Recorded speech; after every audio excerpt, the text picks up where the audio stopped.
Olá, tudo bem? Bem-vindo à introdução a Azure Databricks. O meu nome é Bernardo Cambruzzi. Hoje a gente vai falar sobre esse tema. Aqui está a agenda. A gente vai começar falando o que é Databricks. Depois a gente vai falar da vantagem da Azure Databricks e também Azure Databricks na prática, tá? Então, o que é o Databricks? Ele é uma ferramenta que implementa Apache Spark para processamento de dados, com a vantagem na usabilidade e também na integração com outros serviços. Então, a principal função do Databricks é disponibilizar o Apache Spark de um jeito intuitivo e conectado. Então, o Apache Spark, que é o centro disso tudo, é uma estrutura open source de processamento de Big Data, que utiliza processamento em memória para fazer transformações em larga escala com agilidade.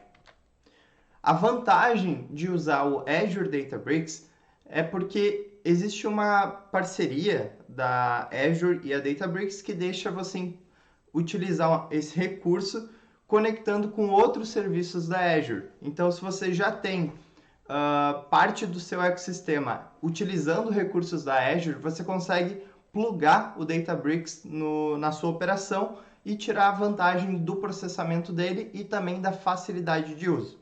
Então, falando da plataforma do Databricks, tem vários recursos aqui, eu vou trazer um pouquinho de cada um deles e como que isso se conecta. Primeiro, a gente tem o Databricks Workspace, que é um lugar onde tu gerencia tudo que tu tem no teu Databricks, seja fonte de dados, seja cadernos, né? Ou os notebooks, que é onde a gente vai rodar código. Então, a gente consegue ter um ambiente de compartilhamento. Depois a gente tem os workflows, tá? Que são fluxos de dados, são estruturas que a gente cria que vai executar alguns passos, ou seja, são realmente fluxos de trabalho, tá? Depois a gente tem o Databricks Runtime, que é o que abstrai todos esses recursos e deixa que o usuário, de uma forma muito intuitiva, não tenha que se preocupar com criar um servidor ou definir muitos recursos. O Databricks simplesmente facilita a vida do usuário que consegue focar só no processamento de dados. Também existe o Databricks I/O, que é uma conexão, por exemplo, com Hadoop. Então, se você já usa esse recurso, você também consegue utilizar no Azure Databricks. E também o Databricks Serverless. Então, ele faz com que não seja necessário você criar um servidor para rodar isso. Então, você já existe uma tecnologia que está gerenciando o Apache para o usuário. E por último, a gente também utiliza o Databricks Enterprise Security, que é uma camada de segurança que você consegue ter um compartilhamento de acesso, compartilhamento de dados a partir do certificado ou do usuário da pessoa na Azure. Então, se você usa Azure na sua empresa e você confia, né, que as pessoas que têm acesso através da sua conta na Azure estão seguras, né, estão com uma camada de segurança providenciada pela Azure, então você também consegue trazer isso para o Databricks, tá?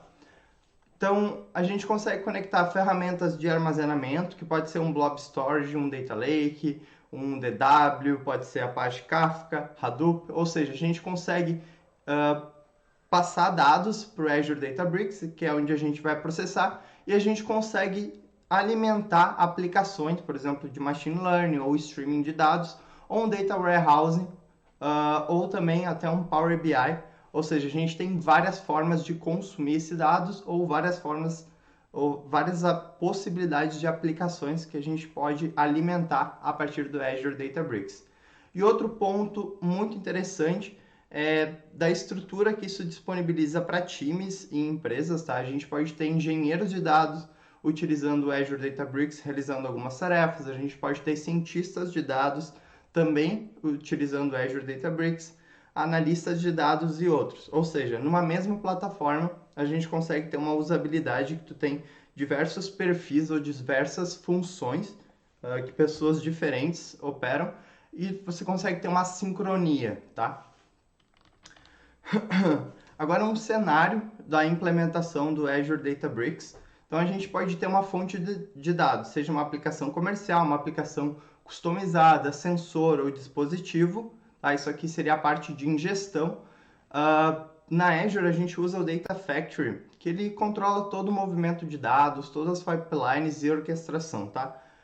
Mas a gente também pode ter outras formas de ingestão de dados, a gente pode ter várias formas de armazenamento, e aqui, por exemplo, na preparação de dados ou no treinamento de machine learning, de modelos de inteligência artificial, é que o Databricks vai participar. Então a gente pode usar ele para processamento de dados, preparação, ou também para machine learning. É uma ferramenta excelente para machine learning, inclusive uma das maiores funções, né, é ter um alto poder de processamento que é necessário para machine learning. Então, se você precisa de poder computacional e uma usabilidade boa para fazer testes e ter acesso a vários dados, porque você trabalha com machine learning, o Databricks é uma ótima solução. E depois a gente consegue disponibilizar esses dados, seja das diversas formas, seja através de um Cosmos DB, ou um SQL Database, ou um SQL Data Warehouse,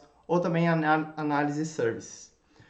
E esses insumos podem servir para um time de inteligência, por exemplo, para criar sistemas preditivos, né? Você tem dados entrando, são rapidamente processados e produzem, por exemplo, previsões, né? Se você tem um modelo que faz isso. Ou você pode estar trabalhando com relatórios operacionais, por exemplo, toda vez que você tem dados entrando, os relatórios são atualizados, tá? Ou também você pode plugar isso com dashboard analíticos. Então, são várias as funções que você consegue plugar a partir de um Azure Databricks, ou seja, a partir de um excelente processamento de dados. Agora, vamos falar de Azure Databricks na prática. A gente vai trazer uma introdução de como que você consegue iniciar o seu uso de Azure Databricks. Claro que a gente não vai conseguir cobrir todas as possibilidades, inclusive porque é uma ferramenta muito forte, muito robusta. Então, se fosse um curso mais completo, talvez a gente poderia entrar em detalhes, tá? Mas aqui a gente tem como objetivo trazer essa introdução para vocês. Então, as etapas, tá? Para você entender o que a gente vai fazer em sequência, é o seguinte. Primeiro, você tem que ter uma conta na Azure. E eu chamo a atenção porque eu tive esse problema com o período de free trial, porque pode ser que você fez uma conta na Azure um tempo atrás e o seu período do free trial já acabou. Então, quando acontece isso, você vai chegar aqui na parte de criar um cluster e você não vai conseguir rodar e não ter uma mensagem clara. Então, se acontecer isso, pode ser alguma coisa com o seu período do free trial, tá? Então, garante que isso aqui está certo. Depois que você tem uma conta na Azure, a gente vai criar uma instância de Azure Databricks, que é um serviço que a gente vai criar ali no portal da Azure. Depois a gente vai acessar o portal da Azure Databricks, tá? Então a gente sai do portal da Azure e a gente vai para uma ferramenta específica que é o Azure Databricks. Lá a gente vai criar um cluster, então tudo no Databricks começa a partir da criação de um cluster, tá? E depois, a gente vai criar um script para análise de dados e a gente vai automatizar a execução de uma tarefa no Azure Databricks. Então, é isso que a gente vai ver hoje. Outras possibilidades que a gente não vai comentar, mas eu já queria deixar recomendado para vocês, é que é possível treinar modelos de machine learning utilizando o Azure Databricks. A gente utiliza do poder de processamento do Apache Spark. A gente também consegue disponibilizar esses modelos de machine learning com recursos da Azure, tá? Então, se você conhece esses recursos, você já consegue plugar, e essa que é uma das vantagens, né? A gente também consegue plugar para o início de dados, né? Para ingestão de dados, mas também para disponibilização desses modelos com ferramentas específicas para disponibilizar modelos de machine learning que a partir da Azure. E, por último, você pode utilizar o Azure Databricks para facilitar o acesso ao processamento de dados a times e empresas. Ou seja, se você tem um time que trabalha com engenharia de dados, processamento de dados, e também um time que precisa gerar relatórios, você pode colocar todo mundo na mesma página. Então, claro, com devido treinamento, com devido treinamento e, por exemplo, regras, assim, você consegue engajar um time para utilizar a mesma plataforma, mas com diferentes funções. Então, vamos para a parte prática agora.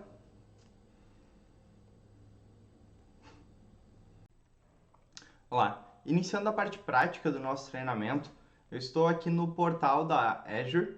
É importante para início de conversa você entender que os portais, as plataformas que a gente usa, pode ter mudanças nas interfaces. Eu, inclusive, todos os treinamentos que eu fiz, a interface era diferente. Então, se você está vendo e você não reconhece, não está igualzinho, procura os comandos que a gente está fazendo, que você vai conseguir fazer em qualquer versão do portal. Então, eu estou aqui no portal da Azure e eu posso criar um recurso ou eu posso pesquisar aqui também por Databricks. Então, eu já busquei aqui.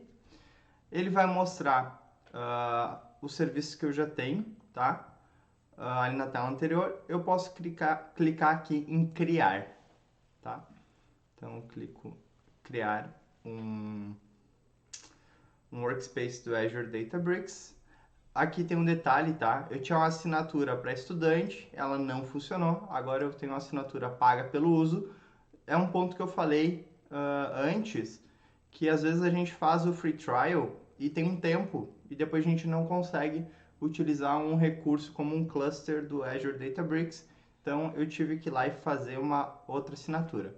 E quando você cria um workspace, você tem que selecionar qual assinatura que ele vai estar, tá? A assinatura é uma forma de pagamento. Então, aqui a gente pode ter grupo de recursos, tá? É bem importante grupo de recurso. Então, eu vou criar um novo tutorial Azure. Então, aqui não pode ter espaço. Pronto. Um grupo de recurso é como se você definisse vários recursos para uma finalidade. Se você não quer mais utilizar esse recurso, você apaga um grupo de recursos, tá? Então, é assim que a gente utiliza. Então, aqui eu vou ter um nome do workspace, que vai ser o tutorial Azure Databricks. O lugar, para agora, não importa. E tem o Standard Premium, eu vou colocar o Standard. Também tem a versão avaliação, eu vou colocar o Standard. Eu posso criar agora ou posso avançar e ver alguma configuração em rede. A gente vai direto em criar. Então, ele está validando se as informações que a gente passou são verdadeiras. Agora eu vou apertar para criar e isso vai levar um tempinho e eu corto para a hora que já estiver pronto o nosso workspace, tá bem? Continuando, a implantação foi concluída, então agora a gente pode abrir o recurso Azure Databricks. Então aqui ele vai me trazer algumas informações. Eu ainda estou no portal da Azure e agora sim, a gente vai clicar aqui para iniciar o workspace do Azure Databricks, que vai ser uma outra plataforma, tá? Então aqui ele vai logar com as mesmas credenciais da Azure. Então, se você já utiliza as credenciais da Azure como a segurança da sua organização ou do seu time, essas credenciais já valem também para o Azure Databricks, tá? Então, enquanto ele carrega, e vai abrir a interface, tá? Então, vamos lá.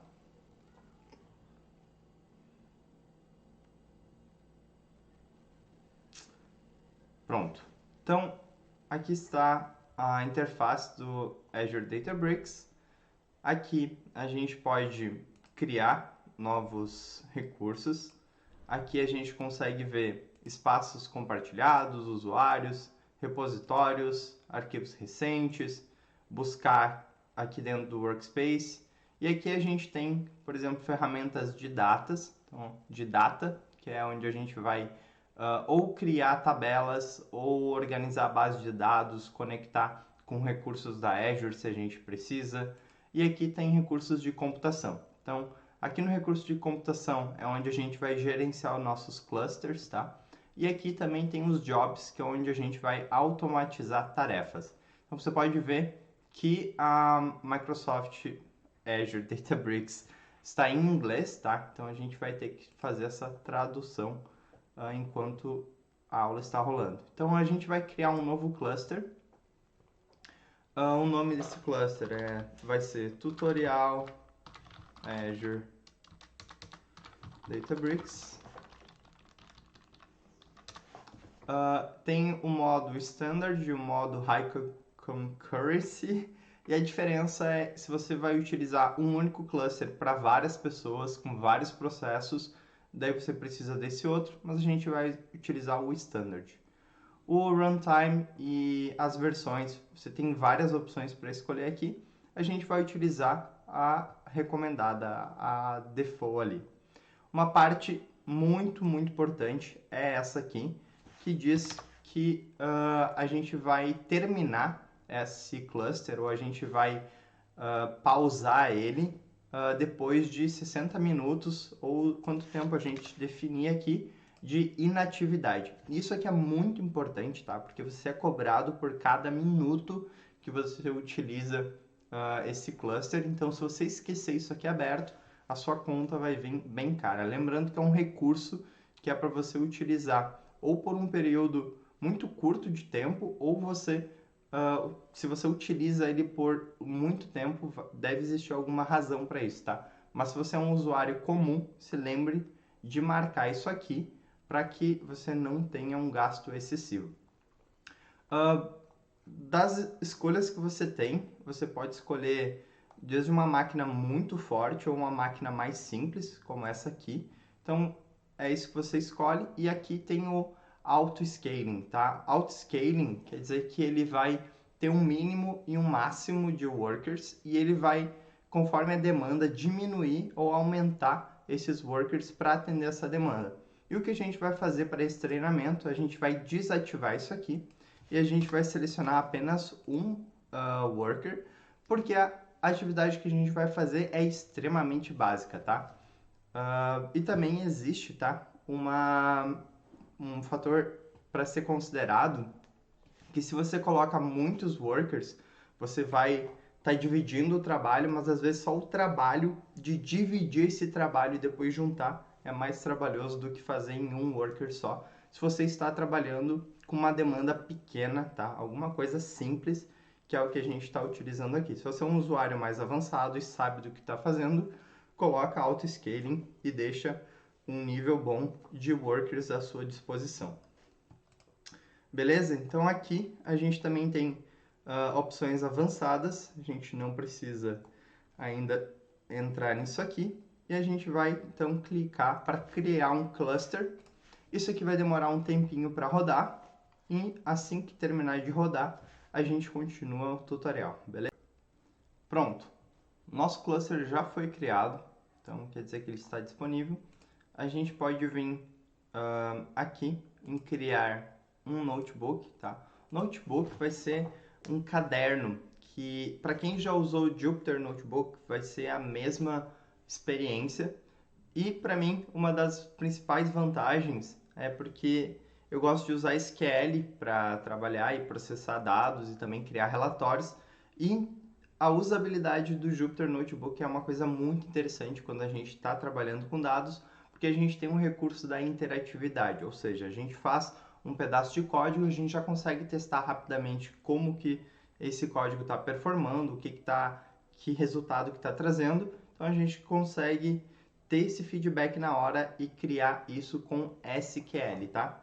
Então aqui a gente segue, o nome desse notebook vai ser tutorial. Aqui a gente tem a linguagem default, mas na verdade o que a gente tem são essas 4 linguagens disponíveis no mesmo notebook. Porque o Databricks, ele cria, por exemplo, um recurso tabela, um recurso data frame, que você consegue utilizar ela no Python, consegue utilizar ela em Scala ou SQL, mudando a linguagem que você faz certos comandos. Por exemplo, você pode ter um comando em SQL para fazer parte do processamento e depois você aplica um processamento específico em Python e você segue processando seus dados em SQL ou vice-versa. Mas o que a gente está selecionando aqui é a linguagem default, tá? A gente pode alternar a linguagem e aqui o cluster, a gente pode ter vários, mas está aqui o cluster que a gente acabou de criar. Então, eu vou criar um notebook. Então, eu tenho alguns comandos aqui já prontos, tá? Então, por exemplo, quando a gente digita o símbolo da porcentagem e FS, quer dizer File System. Então, é o sistema de arquivos. Eu vou dar um zoom aqui na tela, vai ficar mais fácil de ver. Para a gente rodar um comando, a gente vai apertar Shift Enter. Então, o que a gente está fazendo? Eu vou apagar esses dois itens aqui para fazer sentido a hora que a gente for rodar. Então, primeiro eu estou rodando esse comando que quer dizer File System, né? O sistema de arquivos, e eu estou listando o que existe. Então, agora eu volto e eu vou colocar esse comando completo aqui. Agora eu vou listar o a pasta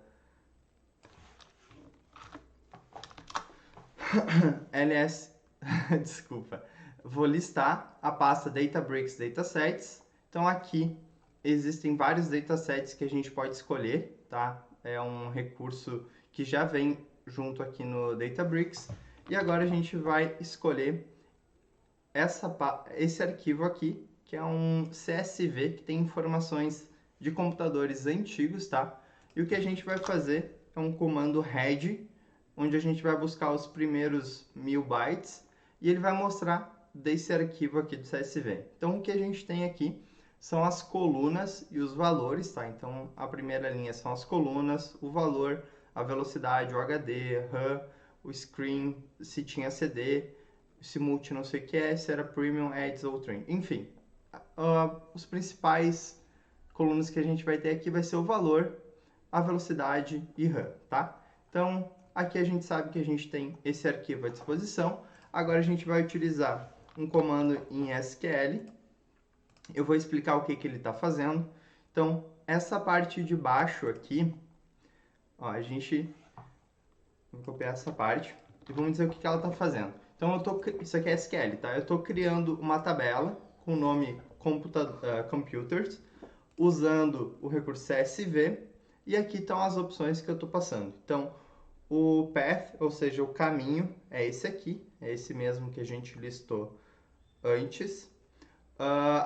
Essa informação header como true quer dizer que a primeira linha é o header, então ele pode usar isso como colunas. E aqui está uma parte bem importante, né? O pessoal que é do SQL já deve estar se quebrando, tipo, como que eu estou definindo os tipos aqui, né? O que é string, o que é integer. Então, quando eu seleciono essa opção Infer Schema, eu estou dizendo para inferir o esquema da tabela, ou seja, olha para os valores que tem e define se é integer ou se é uma string, beleza? Então agora eu vou rodar isso aqui. E se lembra da interatividade? Então a ideia é que assim, se eu mudar alguma configuração e quiser salvar com o mesmo nome, na mesma tabela, a gente coloca esse comando aqui em cima, né? Que ele vai fazer o seguinte, eu vou rodar isso aqui apertando Shift Enter. Se eu rodar esse comando agora aqui, ele vai dar um erro, porque já existe uma tabela com esse nome. Então, fica um pouquinho chato a gente trabalhar assim. O que a gente faz é essa linha, drop table if exists. Então, a gente está dropando essa tabela, se ela já existe, e aqui a gente recria ela. Então, quando eu rodo esse comando, ele vai funcionar certinho. Então, aqui ele rodou. E agora, eu posso fazer um select e o resultado que eu vou ter, claro que aqui eu estou usando um select star, porque eu conheço essa tabela, realmente são poucos dados que a gente tem, claro que você não pode fazer isso aqui se a sua fonte de dados for gigante, tá? Então aqui a gente consegue ver uma tabela de todas as informações que a gente tem, e aqui já tem uma novidade, um recurso do Azure Databricks que vai ser bastante útil, por exemplo, quando a gente está construindo uma query, beleza? Então, o que a gente tem aqui? A gente tem as colunas e os valores, tá? Desculpa, tem que clicar aqui do ladinho. Beleza, então aqui eu tenho as colunas. Essa aqui ela foi adicionada por nada, porque ela não tinha esse nome aqui, tá? Mas a gente tem o valor, a velocidade, o HD e RAM. Beleza, então outra opção que a gente tem, a gente pode fazer, por exemplo, uma consulta em SQL, vou colocar uma condição, where speed maior do que 40. Então eu estou fazendo um filtro, ó, aqui tem 25, 33, 25, 33 e aqui 66. Então a gente vai selecionar só aqueles que a velocidade é maior que 40. Então beleza, e o que eu posso fazer? Digamos que eu sou analista de dados, eu venho aqui e eu consigo exportar esses arquivos como um CSV. Então é aquilo que eu falei antes da gente poder conectar várias funções. A gente tem um engenheiro de dados construindo as pipelines e aqui alguém consegue vir rapidamente exportar. Mas seguindo, a gente tem outro recurso bem interessante aqui.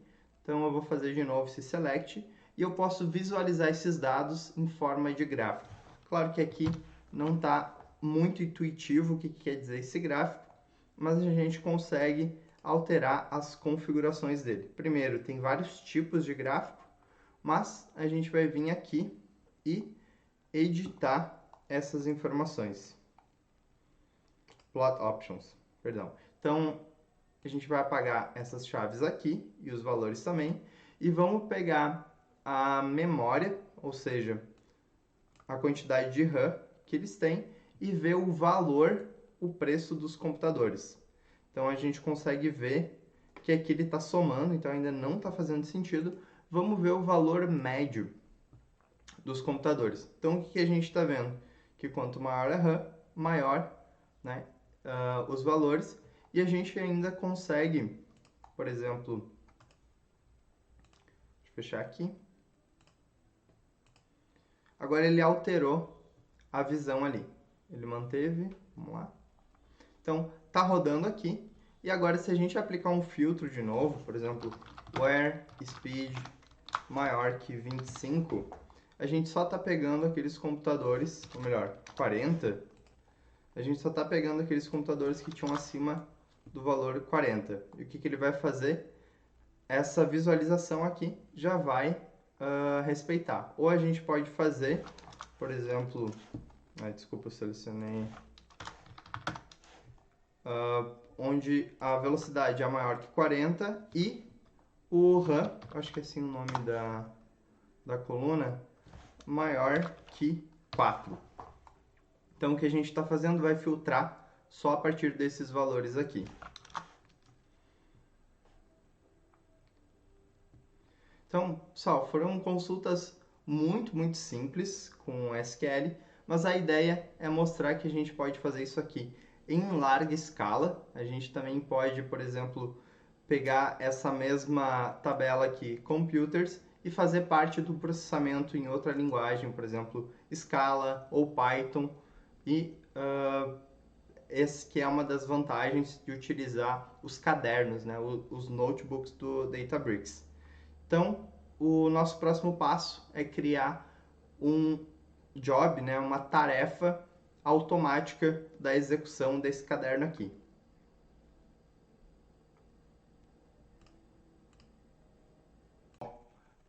Antes do corte, a gente tinha feito essa consulta bem simples aqui. Depois eu acabei escrevendo essa outra consulta, que é uma agregação por tamanho da tela, por quantidade de memória RAM, contando a quantidade de computadores diferentes que existem, o preço médio, né? Então agregando isso pelo tamanho da tela e pela RAM. Então é uma consulta que a gente consegue intuitivamente aqui selecionar o tamanho da tela, a RAM, e o que a gente consegue ver que o preço era maior para as telas maiores e que também tinha uma quantidade ou mais opções de computadores com uma RAM menor. O que isso tem de importante para nós? No momento não tem muita coisa, porque esses computadores são computadores da década de 90, isso aqui nem é giga. Mas o que a gente quer fazer com isso?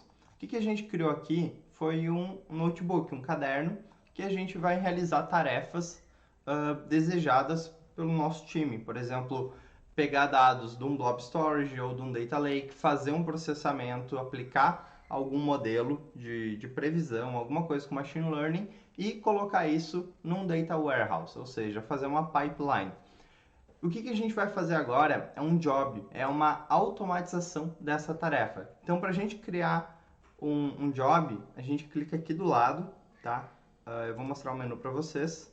A gente vai aqui em Jobs e a gente vai aqui criar job. Então a gente tem que dar um nome, tutorial job. A gente vai escolher se é manual ou se é agendado. A gente pode escolher a recorrência, se é diário, se é mensal, se é por hora. Então a gente consegue também escolher o fuso horário que vai rodar. Aqui a gente tem que selecionar qual notebook que a gente vai utilizar. Eu vou aqui em usuários e vou selecionar aquele notebook que se chama tutorial. Agora eu confirmei e aqui tem um ponto importante. Ele vai perguntar se eu quero utilizar um novo cluster para fazer esse job ou se eu vou usar um cluster que eu já tenho. Nesse caso, se eu selecionar o cluster que eu já tenho, que para nós parece intuitivamente mais barato, a escolha correta, na verdade não é. Tanto é que ele vai mostrar um aviso aqui. E o que ele quer dizer? Que esse cluster aqui que a gente paga um valor por minuto, porque ele é um cluster de desenvolvimento, tá? E esse aqui é um cluster automático, é um cluster para gerar uma tarefa automática, então ele tem um outro valor. Então é mais barato a gente rodar criando um novo cluster, tá? Só que para esse treinamento eu vou selecionar esse cluster atual porque estava dando um errinho que não deixava eu continuar a atividade.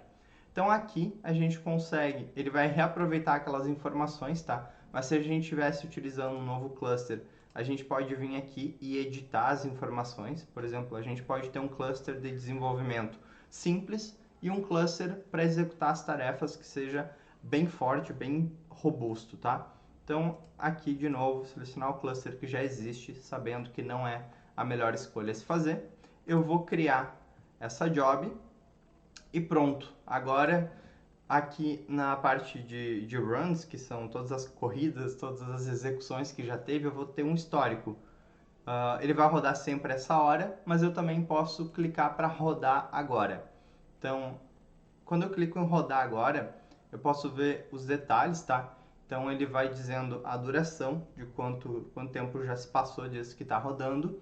E aqui eu vou conseguir ver, assim que ele terminar de executar, o resultado do notebook, que nada mais vai ser do que aquela visão que a gente já tinha antes. Então, pronto, ele já rodou, apareceu aqui para mim.